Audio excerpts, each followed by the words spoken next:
you have any shows from like those early days where you're like, yeah, I can do this, and then you're in it and you go, I think I've made a mistake. Oh, Yeah. yeah, most not in Tucson. That actually Tucson, it was always at a comedy club.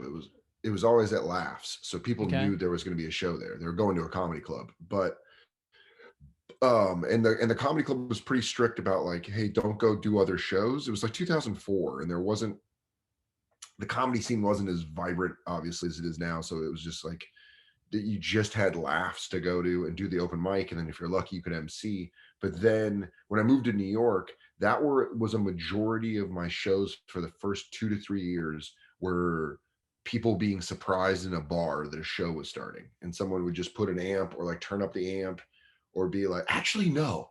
You just saying that made me realize one of the worst gigs I ever did. They had no clue it was going to be a comedy show. It was the Desert Diamond Casino, and you do like a Monday gig, and what the guy that booked it would usually get like MCs to open, and then the whatever headliner was in town the weekend before would stick around for like an extra Mm-hmm. paycheck. The first time they asked me to do it, they're like, hey, can you open at the Desert Diamond Casino? And I was like, yeah, I got this. I was only doing 8 to 10 minute spots, and they're like, great, you're gonna have to do 30 minutes. And I was like, no problem, I'm killing with 10. I'll just Right. replicate that, 3 times over. And I remember exactly, it was the San Diego Chargers versus the Pittsburgh Steelers on Monday Night Football. And I was like, I thought at the casino it was going to be a fucking stage and like lights and like a curtain and an audience, but it was actually at the sports bar. And I walked in, and the guy's like, yeah, we'll get the show going when the game's over. And I'm like, okay. And Tucson is a lot of hub from like San Diego. So a lot of people from San Diego, like either are from Tucson or whatever, go back and forth. It's an easy drive. So there's a lot of Chargers fans there. And it was Monday Night Football, Steelers versus the Chargers, and fucking Nate Kading, the kicker, missed the field goal at the end of the game for the Chargers to lose. And so like the Chargers Oh lose, my. and then you just see the bartender, who's also the manager, I guess like the guy that runs the sports room of it, just goes around and one by one turns off all the TVs. And I'm talking about minutes after a missed field goal to lose the game. And he Right. just turns off all the TVs and then just pulls a mic out on a stand, a wireless mic, and goes, all right, it's a comedy show. And then like does this to me and waves me up. And I had to get the mic and was like, and there was a stage that was really high up, and I go up on the stage, bomb the entire time. I mean, not one moment of like, all right, I'm turning them. It's Right. every joke. It keeps getting worse and worse. And the headliner was my buddy and a guy that I love, Ben Creed, who was living in Tucson, and he just walks up to the foot of the stage. The stage is very high up because it's for like a band. It's for like Yeah. a cover band or whatever. So I'm up there just doing my jokes, and he comes to the foot of the stage and goes, "Give me the microphone." And I just hand him the microphone. He goes, "What the fuck is this guy doing on stage?" And then just starts murdering. He's like, "What are you doing, kid? Why are you up there? Give me the mic." And he just gets down and starts fucking killing in this sports book, this like also sports bar area. And I Right. was just, that was the longest walk off the tallest stage. Just like, Right. I'm like coming off the side, like, I'm so sorry. So I think I went and got drunk, but that was a brutal show in Tucson that no one knew what was happening. To be pulled off of stage is something that like you'd only see in like old vaudeville movies where Yeah, they yeah. get out, like it's like the idea of the hook, you I've never been know. hooked. I've never been hooked, but that was probably the closest I've ever came to being hooked, was him just being like, "Give me the mic. Come down. What are you Yeah. doing?" And then so as a young comic, like do you have to wait there then to like get paid or Yes. like right. Yes. So You now you can't just have leave. to watch him murder. Murder. And he was a great comic, and I love watching him, but I ended up just like, I think what I did was during his set, I was like, well, I'm gonna get $100 and I have 20 on me. Why don't I go play two hands of $10 blackjack? And then immediately lost and just came back and was like, well, now I'll just smoke cigarettes and wait for the show to be over. And Yeah. now I'm only making $80. The casino gigs are always brutal because it's like they either go really well and you're like, let's celebrate, or they Yeah. go bad and you're like, I'll show them. Yeah, you either know? way, house gets the money. Either way, that's Right. coming right back to that casino. And it's like the next morning, you're like, I'll just steal a couple bagels and we'll break even. That'll be. Dude, that drive home, because Creed drove himself, so I just drove myself back to Tucson from the Desert Dive Casino, and you're just like, I said this recently to Gary Veter. It's like we were driving back from gigs in Providence back in, you know, I think August or something. Yeah. And we were driving back, and I said, "Man, you always know a set doesn't go well when on the drive home, occasionally, every 15 to 20 minutes, you just let out a sigh. Where you're like, Yeah. I just fucking could have done better." That's how I always Right. know if a show. I don't. If a show went well, I don't really. You don't really remember it. You always remember the ones that don't go well, and you remember the breathing that it caused. Yeah, yeah. I think a lot of people that aren't in this don't get that it doesn't just end when it ends. Yeah. It's there for the car ride home, the subway ride back to the apartment. The next The morning when you wake up, Right. it is a lingering feeling that a lot of people don't realize. It makes me always very empathetic to fighters, to anyone in combat sports. When you see someone who's boxing or in MMA, and you're like, man, to take a knockout, like Conor McGregor losing to Dustin Poirier, it hurts getting knocked out, and it must hurt getting interviewed after the fight. But it's Yeah. really got to hurt the next morning where you just wake up and you're just in bed and you're like, oh yeah, I fucking lost. You're like, oh, Right. that's how sets feel for me at least. It's funny because it's like you made a good point where you don't really remember the best shows. You know that like you had fun there. You remember the hang after maybe or the party after, but it's the worst shows that stick with you. Like, do you have any shows that like you look back on and you go, "Oh yeah, don't get too cocky because I had that one like there's one that's sort of lingering or a couple that I think what's the one of the best parts of stand up, if you can call it that, is the constant humility that is doled out when you're a yeah, comedian. Because take for instance, I was just at Wise Guys, Utah, and I was like, man, this is a great weekend, you know? It's like, and I had 5 good shows, and I hadn't been doing a lot of comedy. No one has. So it was like, I felt like, oh, I was really getting it back. And I think I'm making so much progress. I didn't even notice. And I got right. COVID. And it's like, Oh my and god. you're like, and so there's the humility. It's like, yeah, Right. good 5 shows. Now you're fucking sick. And you're like, yeah, but that's always how it is. Even like, I remember when I was given the HBO hour special. So like when I knew I was gonna do it, is I think I got it on like a Tuesday or Wednesday. And I was like, man, it was just the most excited I've ever been. It was like the show was on Tuesday, the offer came in on Wednesday, and I was at the Albany Funny Bone that Thursday, Friday, Saturday, and those 5 shows were so bad, and I was trying so hard, and it was like that was the comedy universe just being like, humility, motherfucker, humility. Yeah. It's one of those things where you want to be like, "Hey, this stuff works," or you're like, "Hey, I got HBO." You That's know. what almost like it was almost a thing where I'd go back to my hotel every night and be like, should I have an HBO special? Like Right. those Right. those 5 shows were fucking brutal. But they're always also there's a thing of you get to a certain point in comedy where I think you can be harder on yourself than the audience is. So there's some Yeah. shows that I'm like, I'll walk away and be like, that fucking sucked. And they'll be like, that was great. And you're like, no, it sucked. I know I could do better. But people who saw it will be like, I didn't think you bombed. Yeah, right. I think it's always better to lean on that than that side of the argument than because Yes. the comics where, every Facebook post, tweet, Instagram post, you talk to them, it's like, I'm killing. I love Oh, this hot crowd tonight, back in the no. office, Oh, whatever it shut is. up. It's like, oh my God. No, I Like, don't want to hear about that. Tweet about the times you bomb where you go, hey, a right, lady threw a lady dropped a beer bottle and it threw off my whole set. Or like I got into a right. confrontation during check spots and it fucking made everything weird.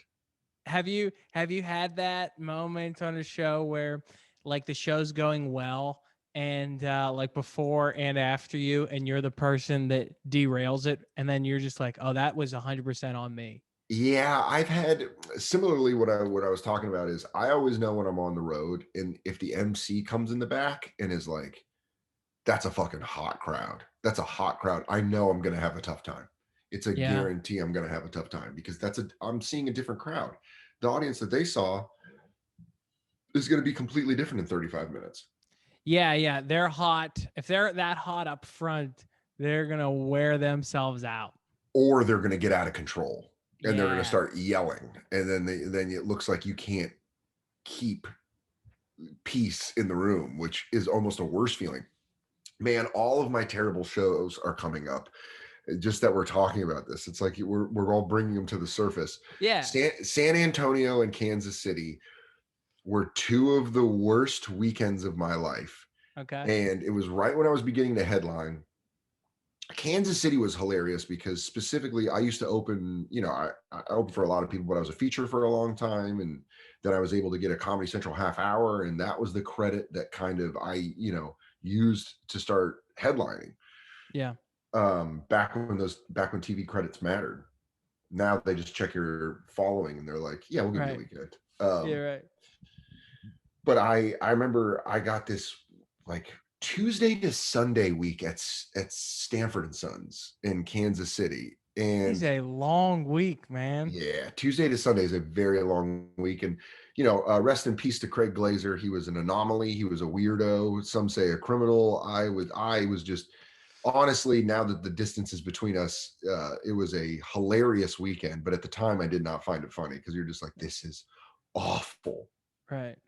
So I show up on Tuesday and pretty much have a rough time the entire time. But specifically, the bomb that I'm thinking about is I go out to get a soda in between shows. And this must have been a Friday or Saturday night because there's two shows. And I go out to get a Coke. And no one knows me. I'm a brand new headliner. They're probably papered. It's probably a papered room. Right. Or they're just coming to see the comedy show and it's in the mall. This was when Stanford and Sons was in like this mall out in Kansas next to a NASCAR track. So it's Oh just my like this, God. it's like this NASCAR track and this fucking mall and the clubs in the mall next to a Dave and Buster's. And I'm waiting to get a Coke at the bar, and this guy is like, "Hey, what's up, man?" And I'm like, "Hey, what?" And at this time, I had done Comedy Central half hour, Conan once, and I had been on Opie and Anthony a couple times. So occasionally at a show, you'd have like 4 or 5 people that are like, "Hey, dude, I heard you on O&A," or like, "I fucking saw your Conan and want to come see you." This guy's very familiar with me, where I'm like, "Oh, cool, man, like a fan. All right." And he's Right. like, "Yeah, man. All right. Well, I'll see you in there." And we're walking into the showroom together because they're starting to seat the show. And I have my Coke and I have to go in through the door to walk backstage. And I'm talking to the guy and I'm like, "Hey, man," just completely joking around. I go, "Don't yell shit out." And he goes, "Right. All right, dude." So I go in, I go to the green room. I'm sitting there. Craig Glazer, the owner, who does the intros, he goes up and does like 10 minutes, whips him up into a frenzy, gets off stage, and he's like, "Hey man, I got a slut at the bar waiting for me, so I'm not going to be able to watch your set." And I was like, "Cool, dude. All right, weird thing to tell me, but Oh my God. fucking." By the way, anyone that's ever worked with him would tell you that that's not a fabrication. Like that's Right. completely how he talked. Where he's just Yeah. like, "I got this fucking slut at the bar, so I'm gonna take off, but see you tomorrow." And I was like, "Cool, dude. All right, whatever." I'm waiting to go on stage. The feature's on stage, and I'm hearing someone yell out like, "Yeah!" I'm like, that is a strange fucking yell, Right. but it's coming up every 3 minutes. Yeah. Finally, I get off stage and ask the feature. I'm like, "How?" The feature gets off stage. I'm like, "How was it?" He's like, "They're a little rowdy, man." And I'm like, "Fuck, all right." I get the mic, I go on stage, and I'm starting to talk, and then I hear like a "yeah," and I look over, and it's the fucking guy from the bar. It's the guy from the bar, and I'm like, "Dude," and I go, "Really, man? Really? We just talked about this. Don't yell out." And he's like, "All right, all right, all right." He said, you could tell now he's like drunk, and you're like, "Fuck." I'm doing my act. I'm doing my act. I start to do a joke from my Conan set, and when I get to the punchline, this motherfucker yells it out. Uh, Like oh my God. yells out my punchline. I'm doing a joke about dating, being raised by a single mom, and he's like, better than being raised by. Or he's like, single dad. I go, yes, that's what I was going to get to. I was talking about being raised by a single dad. He's like, cock block on we. He like is yelling out the punchlines, and so I'm like, Oh that's my weird. God. Maybe he's just going to do it with that joke. So I do some other material that I didn't do on Conan. I come back to another joke on Conan. Motherfucker does it again. And I snap. And I'm like, do you know how fucking crazy it is what you're doing to me? Do you have any fucking idea? And he's doing that like, oh, what? What did I do wrong? I'm like, you're a fucking psycho, dude. You're yelling out the punchlines. And he's like, oh, oh. And then people start yelling over here. And then it becomes sticking your finger in the dike when all the water is coming out, where Right. it's like, people are yelling over here and I'm going after them and yelling, and there's no security in this room. The waitresses don't give a shit. And it was just a fucking mess. And I got off stage and I just sat in the green room till every single person, including the employees, left. I was just like, I Oh don't want my to talk. God. Yeah. That's a long time I was because in there they for yeah, they meander around, but also they didn't like working there. So they got out of there. right. Like they wanted to get drunk and have, but yeah, I remember that and being like, dude. And then I remember seeing tweets where people were like, my husband got into a fight with a guy because we drove from Oklahoma and he wouldn't shut up. Oh my God. That is such a isolating, chilling feeling when you're on stage at a club and things start to get a little out of control and then you realize I am totally alone up here. Yes. You Yeah. know, no one here has my back. What's worse is when you think when you see a club be inept and not understand that they're absolutely destroying the show. And that's when you see a Yes. lot of clubs motivations is like you'll see clubs motivations where you're like, oh, you don't care about the show, you care about selling booze and tickets. That's the only thing Right. you fucking give a shit about, is making Right. sure people pay to come in here and drink a bunch. But I won't say the club, even though I'm tempted to. But I did a club and this bachelor party came in like in the middle of the feature set. I was working with Anthony DeVito and Greg Stone, and they came in halfway through Anthony DeVito's set and just started fucking yelling. And so I went on stage and like did some bits, and then they start yelling out, and I went back and forth with them. And then they were a problem and they ruined the whole show. And then after the show, the owner's kid is like, yeah, he works here. And I was like, what? He's like, yeah, we let him in. They were like drinking and gambling, and like one of them wanted to see you. So it's like, so you let 18 drunk guys into the middle of a show who Right. ruined the show. How do you not see that? And it's one of your employees. Aren't you fucking embarrassed that Right. you, I sound like Sebastian. Aren't you embarrassed? But it's like, aren't you embarrassed that these people came in and fucked up the whole show? And they're like, right? And they're like, oh man, you don't give a shit. Oh my God. It's this craziest thing because you kind of feel like, well, if anyone's gonna get me, it's gonna be these people because they're in the business and they see other comics come in. And then you realize like, oh my God, they're against me. Like Yeah. they don't care if I succeed or not. They really don't. When you see the lifelessness in a club's owner that's given up on comedy, you're like, oh man, get out of the business. You don't give a Yeah. shit. Because all the really, really good clubs in comedy all have this like, it's the show first. We want to have Right. a great show, and the windfall from that will be selling tickets and getting drinks on tables. That is like comedy works, comedy on state, wise guys, punchlines, heliums. They Yeah. care about the show, and then it's like, but then you see these greedy motherfuckers that are like, well, we could get tickets up or blah, blah, blah, and it's, I got into it with a club owner, and this was completely my fault. But I was supposed to fly in. It was a smaller club that I'd heard great things about, and my agent was like, "It's not really. You're not going to make any money. You'll make like a couple $100 for doing 3 nights work." But I Right. was like, "No, I got a special coming up. I want to work this." This was like maybe 8 or 9 years ago. I was getting ready for something, and I was like, "No, I just want to get the bits right. I just want to keep working on the bits. I want to work this room. This is like a room that I've heard about from so many people." And in the contract, it says you have to fly in Wednesday night to do Thursday morning radio. And then it Okay. shows Thursday, Friday, Saturday, right? So I fucked up and I bought my ticket for Thursday because I hadn't seen that yet as a headliner. I always knew you flew in Thursday, you do morning radio on Friday, and then, the shows are Thursday, Friday, Saturday, sometimes Sunday. Right. The owner is like, yeah, I'm going to need you to come in Wednesday night. And I'm like, I fucked up. I fucked up and I didn't read the contract right. I'm sorry. I have my plane ticket for Thursday. And he's like, I don't care. Change the ticket. And I was like, all right. And I called Delta and they're like, it's going to be like $700 for you to change the ticket.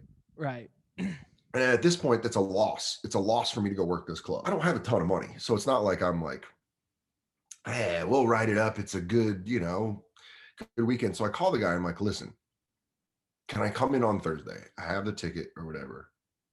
And this guy fucking goes ballistic. He's like, you fucking comedians are such little babies and you make all these mistakes.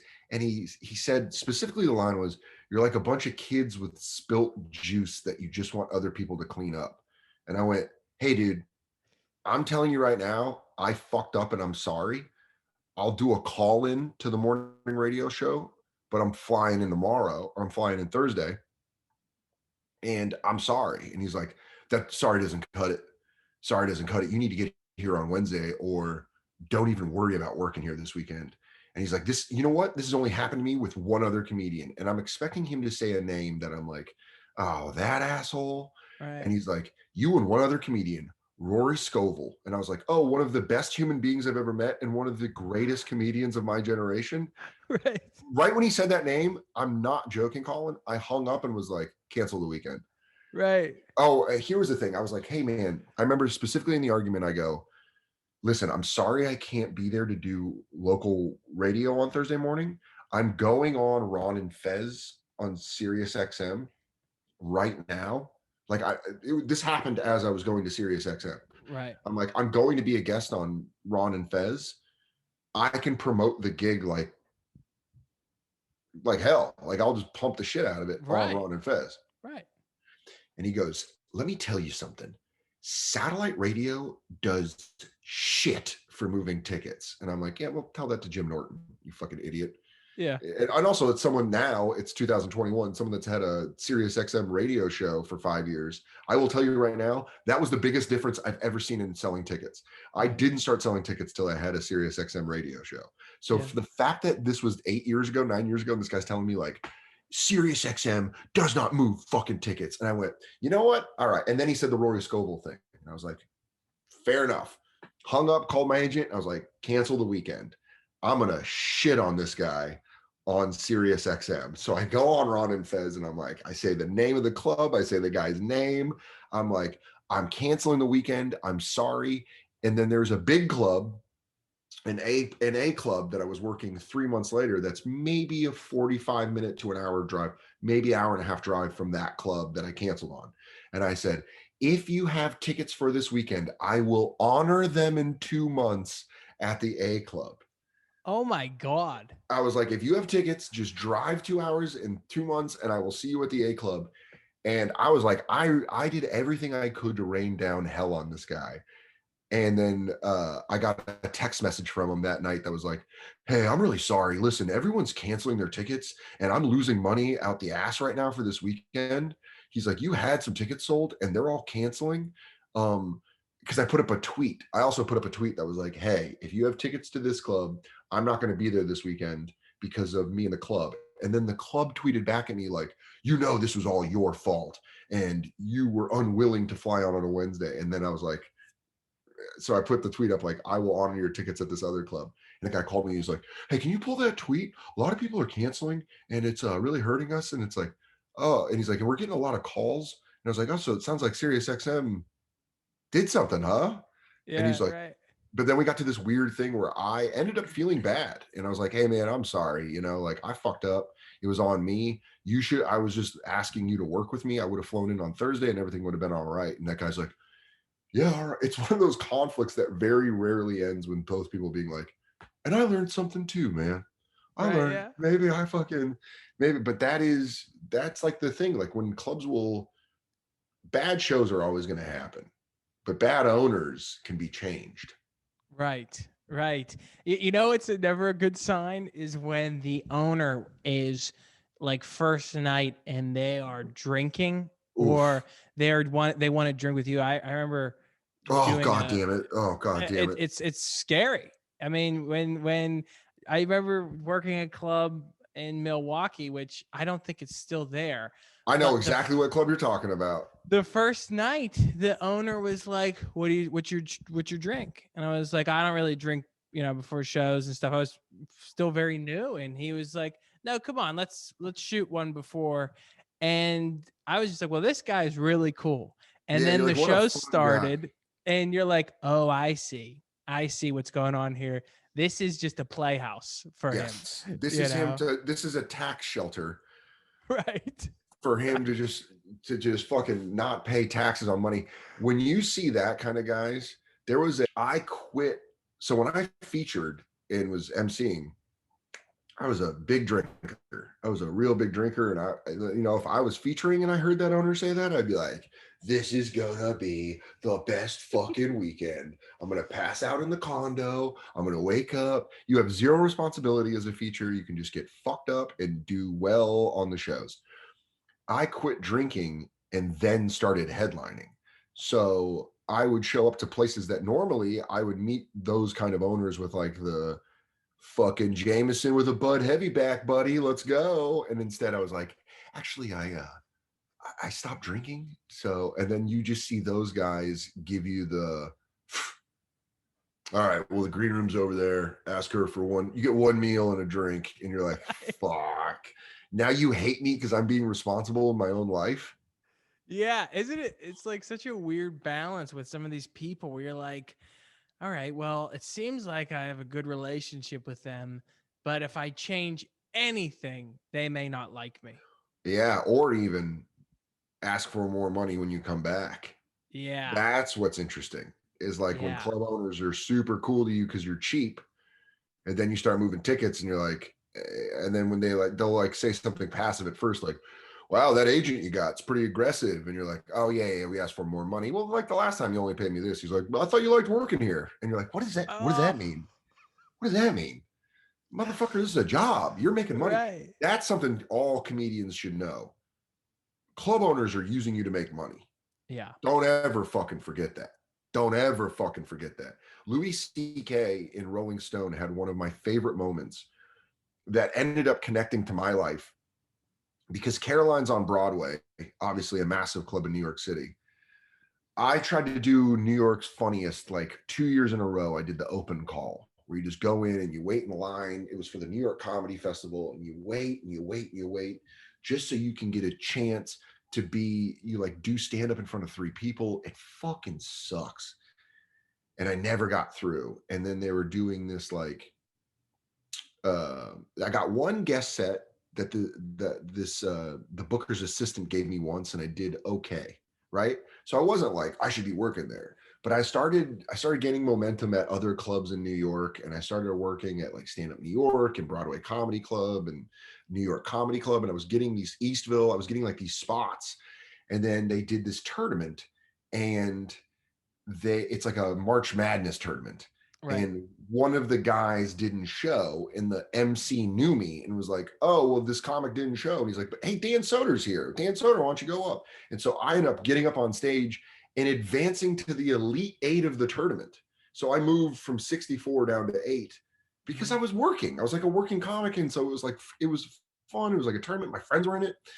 But Caroline's had never paid me any mind, ever. And then through the tournament, they're like, hey, why don't you start doing guest spots? And I started getting on the showcase shows. Fast forward to I'm finally headlining, and I do a Wednesday night at Caroline's, which is a New York comedian headlining in the city is hard because most people can just go see you any night. Any Right. night you're going to be at the cellar or you're going to be at the stand. So why would they go pay $30 to see you, unless they want to see you do an hour? So it's hard to pack out Caroline's when you're a New York comic because it's a home show in the place you live. So I did Caroline's Wednesday, and it was like, eh. And then I never got a headlining offer from there. And then I worked Gotham, and it was all right. It was fun. It was a fun weekend, but I was like, I want to work Caroline's. It's like a historic club. So my agent asked Caroline's, like, hey, can we book Dan Soder? And they're like, yeah, he doesn't sell tickets. He had a Wednesday and it was terrible. And I remember being like, man, fuck y'all. Right. So I went and I did the Bell House in New York, and then this is recently, and then the HBO special comes out, and I'm like, fuck Caroline's. I'll never work there. Don't ever ask me to work there. And Lewis, the booker, comes up to me at Nate Bargatze's show at Town Hall, and he's like, I think there was some miscommunication. We would love to have you work. I don't know what your agent's telling you. They always say this. They always say your agent is feeding you bad intel when you're like, motherfucker, I pay that guy. Why would he Right. tell me the wrong thing? Yeah. And he was like, I've always wanted to work you. We started you, Dan. We were the first club that worked you. And I was like, no, you didn't. No, you didn't. I did your competition. And I said that to him. He goes, that's not true. That's not true. So now he's trying to tell me my history is different Right. when I know specifics on how I got into the club. You remember, as a comedian, you know how you got into each club. Yeah. But there's this old article from Rolling Stone with Louis C.K. on the cover before he got canceled, obviously. And then Right. Right. It it's was the last week. Yeah. yeah, big move by Rolling Stone, Yeah. bold play. But they put this article out. It's about Louis, and he's at the Beacon Theater, and the article starts off with Louis from Caroline's being like, "Do you need anything, Louis? Can I bring you anything? Do you need coffee or tea?" And then Louis like shoos him away. And to the Rolling Stone reporter, he goes, "You know that guy wouldn't piss on me when I couldn't sell tickets, and now he acts like I'm his son." And it felt so good to go back and read that article and be like, "Oh, okay, that's just who that guy is." And Uh, that's what you got to remember is that these people will flip any if you start selling tickets, they're like, did I say you couldn't work here? I said it's a shame you haven't been working here. And you're like, fuck you, dude. Fuck you. But the hell gigs always come from the owners that just don't care about the comics. They just fucking do your time, don't upset the crowd. You know what I mean? And right. that's where I know that like this point of this podcast is specific hell gigs, but I'm saying there is a reason certain places are hell gigs, and it's Right. because of the culture that they've laid down there. Yeah, I mean, there's a reason that you don't hear a lot of people complaining about the Philly Helium or Hilarities Yeah. or, like Because certain funny bones. when you go to Hilarity, Scott and Nick are going to be fucking awesome. They Right. don't care. Even if you don't sell out, they're going to treat you like you're a sellout. Even Yeah. you know what I mean. They're like there's a reason why when you go to Portland Helium and you hang out with Nick all weekend, the GM, you're like, dude, I wish I could come back here time and time again. Keith at Wise Guys, I was just there and I was like, man, you can tell that you give a shit about the show from the way the audiences are. But Yeah. then when you go do like a fucking, Uncle Stunads and he's like, hey, you're not selling a lot of tickets. And it's like, well, maybe it's because you promoted me from Guy Code from a Right. show 7 years ago. Or Right. like some people would promote me and be like, when I got on Billions, they'd be like, one of the stars of Billions. And you're like, don't, no, no, no, no, no. Now you're selling them a different show. Right. Right. One of the stars from Billions. I'm That's like, dude, great. I'm like 16th on the call sheet, dude. I'm far from the star. I'm barely in episodes. People were just like, that's not who we expected. You Yes. know, Yeah, and it's, that's why I'm so lucky that I have the bonfire, because Jay and I have built an audience that truly knows us. yeah. So now what was cool, and it's funny you say that because we're talking about the Billions thing, because on the Friday early show last weekend at Wise Guys, I went into the green room and I came back out to see if people were still there or whatever. And these two tables were talking, and one table was bonfire fans, and the other group was like these three people that were Billions fans. And they're like Mhm. older, and they're like, we didn't expect that show at all. It was still great, but we didn't expect that. And they're like, the bonfire fans was like, oh yeah, man, he's a comic. He's not even an act. Like he acts in that, but that's not like what and they're like, we thought it was gonna be like from an evening with Billions. And you're like, that's not at all what it is. It's not at all what. Instead, you hear me talking about soaking for 15 minutes. Like you didn't expect. They thought I was going to be up there like, when Paul Giamatti doesn't have his coffee, look out. And instead, I'm like, dude, fucking, Oh my God. I want to talk Oh about my child God. abuse. Oh my God. I want to ask you this before we get out of here. I love to know, like, after a bad show, um, bad set, whatever it is, in the city, on the road, is there something that you do, a food thing that you like to eat, movie you watch, a friend you call, that you always sort of go back to sort of get you out of that funk? There are people, and you know this, comics call comics on the Right. road. Like you bomb, you call your buddy. Like, and I would say my speed dial is Nate Bargatze, Michelle Wolf, Big J, Shane Gillis. Those are Yeah. like the four people I'll call immediately to be like, I fucking bombed, because you're gonna laugh about it. Right. They're Right. not, if I were to call my mom or someone that cares about me and be like, I had a bad show, they're gonna be like, hey, it's okay. But if I call Nate, he's gonna be like, what happened? And you go, Right. well, I fucking didn't know this guy was blind, and I said something, and then it fucking threw off the whole thing, and I tried doing new stuff, and he's like, oh man, whatever. They probably loved it. And you're like, Oh oh my God. It's the only people that you can talk to about it, because yeah, sometimes you'll go, I had a bad show, and someone that's not into go, well, what happened? You go, they were a little chatty, this, that, and they go, well, it sounds like it was fine, you yeah. know? But I do have, that being said, I have funny friends that aren't comedians that I can call, that I'm pretty sure if Yeah. I could call and be like, that went rough. And they'd be like, yeah, they fucking hate you. And you're Right. like, fuck Right. you. Shut up, Danny. And they're like, Right. hey, you bombed, didn't you? And you're like, God damn it, dude. Y- I have like high school friends I could call that would bust my balls.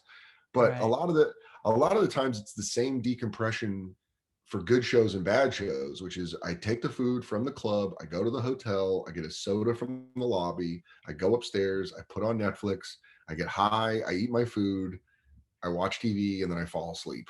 And then you Yeah. wake up and you do it all over again. Yeah, it is. It's when you break it down like that, you're like, all right, well, this isn't the worst thing in the world, you know? Yeah, but man, sometimes you have bombs that haunt you. And Oh, I mean I that. have an open mic bomb that still haunts me to this day. Really? I'm talking about, I've been doing comedy since 2004, and this bomb has followed me through. It follows of bombs.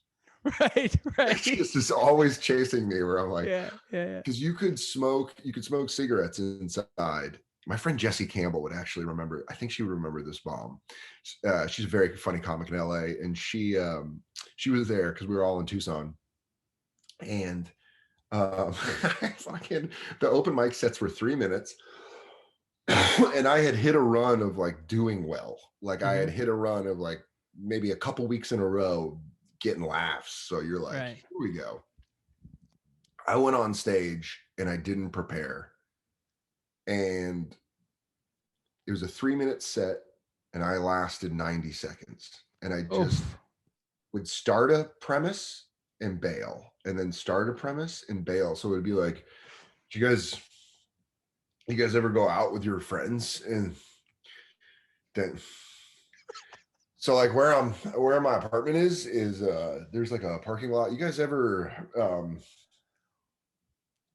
all right, I'm gonna get out of here. And then I left, and I remember Jesse being like, you didn't even do your full time. And the rest of the open mic, I sat in the back of the room smoking cigarettes with my head in between my legs, just looking at the floor, being like, oh. I remember how the light felt. I remember how the spotlight felt in my eyes. I remember that entire feeling of just absolutely chomping nuts for 90 seconds. Yeah. It does linger. You ever have a post show where maybe maybe it's like a big deal in the moment, like a good post bomb cry? You ever have a good cry after a show? Oh man, I've had rage punches into beds, and I do more of like when I'm sick, I make this noise where I'm like, oh, I just do that a lot after a Yeah. bomb where I'll be like, oh man, oh fuck, oh this sucks. Yeah. Yeah, God. yeah, It bombing is it's a very important part of comedy because I think it scares away those who aren't supposed to do it, and it motivates those that want to get better at it.